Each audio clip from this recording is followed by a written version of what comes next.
Surrender आहे मी देवाला. ते जे तो करतो ते छान योग्यच असतं ऑलवेज. मला नाही माहिती, आजची नाही माहिती, खरंच नाही माहिती. फुलवंती. आणि माझा नसेल तर बनवा बनवी. हॅलो नमस्कार फ्रेंड्स, मी मज्जाची नीलम. झी चित्र गौरव 2025च्या रेड कार्पेटवर कोणी एंट्री मारली आहे तर ती प्राजक्ता आहे. कशी आहे? टुणटुणीत. फुल म्हणजे ज्या चित्रपटाला नामांकन मिळालं अगदी तशीच आली आहेस. काय सांगशील आजच्या लुकबद्दल? लुक बापरे, डेफिनेटली फुलवंतीला रिप्रेझेंट करणार आहोत. त्यामुळे लख त्या रूपाची वगैरे तिकडे म्हटलंय, त्यामुळे चमचम काहीतरी हवं होतं.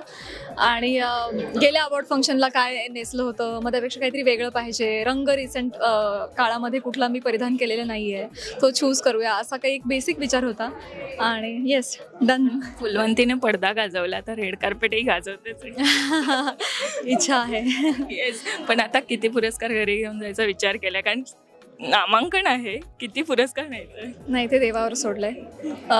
पण आनंद ह्या गोष्टीचा आहे की भरपूर नामांकन आहेत. 16 नामांकनं मिळाली आहेत आणि सगळ्याच कॅटेगरीमध्ये मिळाले जवळपास.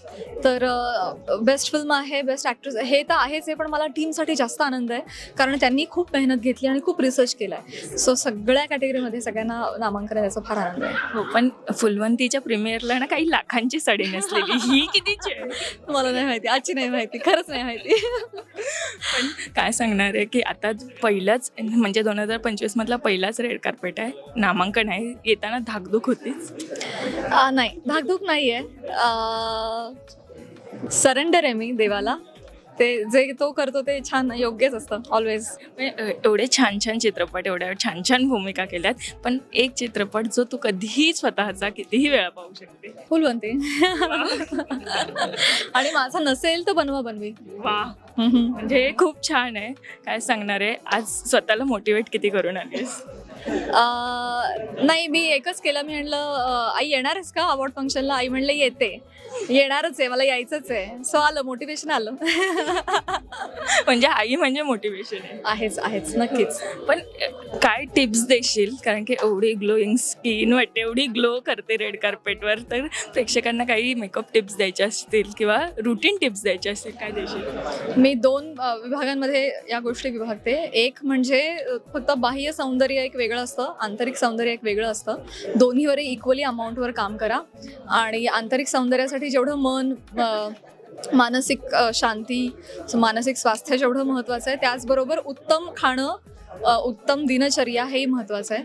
बाकी मग ते तुमचं टोनर, मॉइश्चरायझर, सनस्क्रीन वगैरे हे तर आहेच, हे करत राहा. येस, थँक्यू सो मच आणि all the very best. Thank you so much.